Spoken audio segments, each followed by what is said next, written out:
Back when I had a 9 to 5 office job, I managed to practice 2 hours a day before work every day consistently for more than 2 years.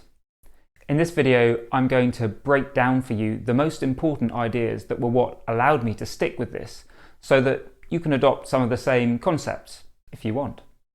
I probably moved my playing forward more in the first year that I did this than in the 5 or maybe even 10 years before that.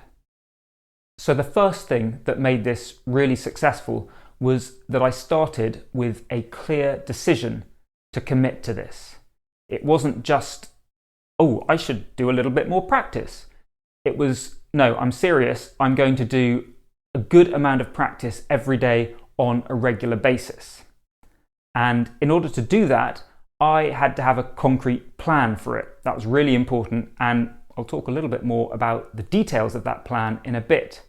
But what's really interesting is once I had that plan there and I'd committed to it, it made everything that much easier. Beforehand, I'd always thought, oh, I should get up and just do a little bit of practice before I go to work in the morning. And my alarm was set at, I think, 7 o'clock. And sometimes that worked. I got straight out of bed, I did some practice, felt good, went off to work. But a lot of the time it's like, well, you know what? I don't need to leave to work for a bit. I can just stay in bed for a while. But when I decided to do this 2-hour day practice routine, I had to move my alarm earlier. I moved it to 6 in the morning to have time to fit that in. And you would have thought that this made it harder to get up rather than easier. But actually, no.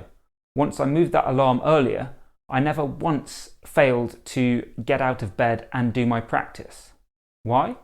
Well, A, because I had a concrete plan, so it wasn't like I should get up and do something. There was something very specific that I had to do. And B, it's because I'd made a commitment. This is important to me. This is what I'm going to do. And another aspect of this that made it easier was when it was. First thing in the morning works really well for me. There is nothing else to get in the way. It happens at exactly the same time every day. You get out of bed and the first thing you do is a bit of music practice. It's not like, oh, I come home from work and then I'm going to practice. Well, have I come straight home from work? Have I gone out to see some friends afterwards? Have I been working late? Different times each day. The morning is something I can control. And it doesn't necessarily have to be first thing in the morning for you, but if you can find some time when it's really consistent and easy to be consistent, then that's really going to help you. Is there a time in the past, or maybe even now, when you've been really consistent with your practice? If so, let me know by leaving a comment below. Now, I said that the specific plan I had was really important, and it needs to do 3 things. It needs to give you motivation to do stuff, it needs to make things manageable, and it needs to make things easy. So the motivation comes from getting really clear on what exactly it is you're doing and why you're doing it. Because if I've just suddenly decided, oh, so-and-so says I should practice this, therefore I will write down I'm going to practice X every day, but I don't really believe in it, I don't know why I'm doing it other than just someone has told me, it's kind of easy to make excuses not to do it. When I've taken the trouble to sit down first though and work out, where do I want to get to? What am I trying to achieve as a musician? And what are the things that I need to practice that will get me there? That made it so much easier to sit down and do them, because this wasn't just a chore that someone had told me that I should do. I could see in my mind every time I thought, right, I'm going to practice my arpeggios or whatever it is, I could see how they connected me to the musician that I wanted to be. So that plan, clear goals, really important. The next aspect of your planning is not just deciding what you're going to do, so you've got a long list of topics, but it's how you're going to balance that. How long are you going to spend on each of them? And this does a couple of things. First of all, it means that you don't just end up getting over-enthusiastic in one direction, doing a whole lot in one area and neglecting other stuff, getting out of balance. But the other side is when you give yourself a relatively short amount of time for everything, because inevitably there's more that we want to do than we can probably cover in a day, it means that you're always left wanting a bit more. So it would vary, but a typical length of time for me to spend on a topic might be 15 or 20 minutes as part of one practice session. And inevitably, that would leave things short enough that I wouldn't get really bored with it. It's not like I sat down and said, you know what, I've got to do 2 hours on this, and I know it's going to be really good for me, but an hour in, I'm just like, really? Do I have to keep doing this? So a shortened topic means that I'm not going to lose interest. I can keep with it. And even more, it probably means that as the timer goes for the end of that slot, I haven't achieved everything that I want to do. And that just keeps my motivation up for the next practice session the next day, because I know I've got unfinished business here. There is stuff that I still want to work on. And that's really important for sticking with this in the long term. And it's not just about planning out, okay, what are all the times, and then putting them together in one long block. To make this manageable, again, to keep your focus up, your interest up, it's really important to take breaks in this. And I was very specific about planning this in with what else I needed to do in the morning as well. So I'd split my practice up into 3 sections. I'd do one section when I got up straight away, first thing.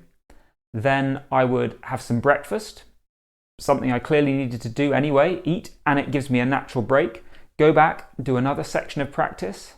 Then I would get dressed, have a shower, all that sort of stuff. So again, another natural break that gives me a bit of a rest from practice. And then finally, the last bit of practice before walking out the door and heading off to work. So carefully designing it in with my schedule and what I need to do, so that I'm not going for marathon stints where, again, even if I'm changing topic, I can lose interest. And in particular, your focus is just going to go and it's not going to be as effective. So natural breaks if you can, but even artificial breaks if that's what you have to do, really important for this. And finally, make it as easy for yourself as possible to do the practice rather than being distracted and doing something else. So for me, in the morning, just before going off to an office job, I've got 2 choices. I can stay at home and practice, or I can leave the house and go to work. Now, heading off to work is clearly not an attractive choice for me, so that makes the alternative, doing my practice, much more likely for me to be keen to do and stick to do it. And one final thing that you need to think about before you commit to doing something like this, and this is to be honest with yourself. Don't lie to yourself about what's involved, because there is always some sacrifice involved. Time you're spent practicing is not time you can be doing something else with. So if you want to be doing a little bit more and a little bit more consistently, think about what the trade-offs are. For me, in order to get up early enough to do this, that meant going to bed earlier on a regular basis. And that meant losing out on some time for just chilling out at home, or possibly even on socializing. And I had to be clear that this was a reality. I'd not pretend to myself I'd still be able to do everything before, and that I was happy to make that sacrifice because I was keen enough to see the gains from my practice. And there is no right amount that you need to do. It's not about you must do more. The best results are going to come when you stick with something consistently, whether it's 10 minutes a day or 2 hours a day or 4 hours a day or what. But find something that, you know what, you're not kidding yourself that this is achievable and you're willing to create the time for it, and stick to that.